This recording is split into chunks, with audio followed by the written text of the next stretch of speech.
Bismillahirrahmanirrahim. Assalamualaikum warahmatullahi wabarakatuh. Perkenalkan, nama saya Ade Maulana, peserta Latsar CPNS Kabupaten Karawang tahun 2021 dari Angkatan 3 Kelompok 1.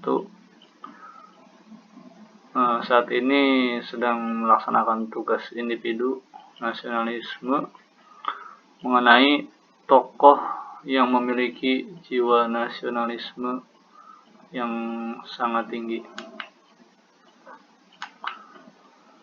Di sini tokoh yang saya angkat adalah Profesor Dr. Ing Haji Baharudin Yusuf Habibie. Beliau lahir di kota Parepare tanggal 25 Juni tahun 1936. Wafat di Jakarta 11 September 2019.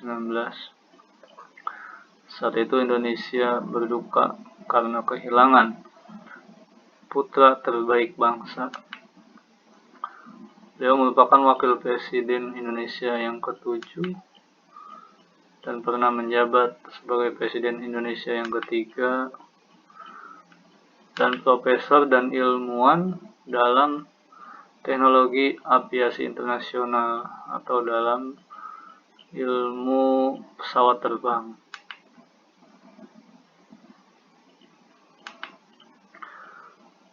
Kecerdasan, totalitas, dan tanggung jawab terhadap negara rupanya tidak hanya terlihat saat dia di Indonesia. Sebelum Indonesia sadar akan potensinya, Habibie sudah beberapa kali ditawari oleh beberapa negara lain untuk menggalakkan teknologi pesawat terbang. Kawan pertama datang dari Jerman. Jerman yang saat itu tahu Habibie bukan orang biasa, langsung menawari Habibie dengan status warga negara kehormatan. Bukannya senang dengan status yang jarang diberikan Jerman, Habibie justru menolak. Sekalipun menjadi warga negara Jerman, kalau suatu saat tanah airku memanggil, maka paspor Jerman akan saya robek dan akan pulang ke Indonesia, kata Habibie seperti dikutip dalam buku Habibie dan Ainun. Disinilah bukti bahwa Bapak Habibie ini sangat mencintai tanah airnya Indonesia.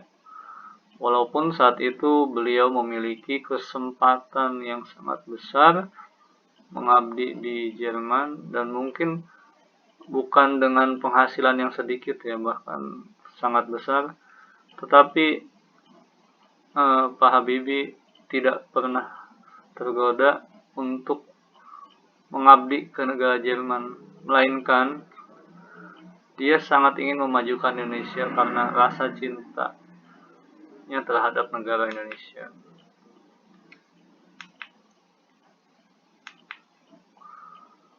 Selanjutnya Presiden Soeharto mengirim Ibu Sutowo ke Jerman untuk menemui seraya membujuk Habibie pulang ke Indonesia.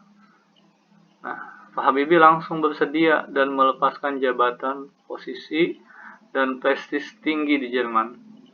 Sejak saat itu Habibie pun mulai mengembangkan industri dan lembaga strategis hingga akhirnya lahir perusahaan milik pemerintah seperti PT Dirgantara Indonesia, Batan, Badan Pengkajian dan Penerapan Teknologi, dan PT Pindad. Ini dilakukan Habibie demi memberi sumbangsih ilmu dan teknologi pada bangsa ini.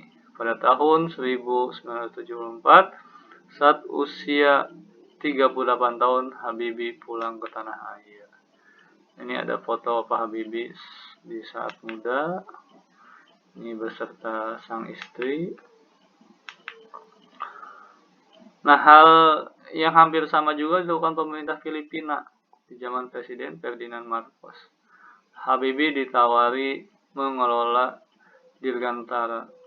Marcos yang saat itu turun langsung membujuk Habibie beralasan bahwa ini untuk kepentingan Asia. Jawaban Habibie sama, dia menolak. Jadi betapa cintanya beliau ini kepada bangsa ini, beberapa negara meminta beliau untuk mengembangkan negara yang lain, beliau selalu menolak. Ini harus menjadi contoh bagi kita bahwa kita harus mencintai bangsa ini dengan sebesar-besarnya dan setulus-tulusnya.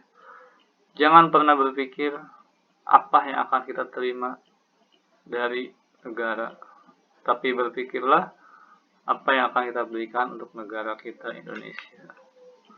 Sekian, terima kasih. Wassalamualaikum warahmatullahi wabarakatuh.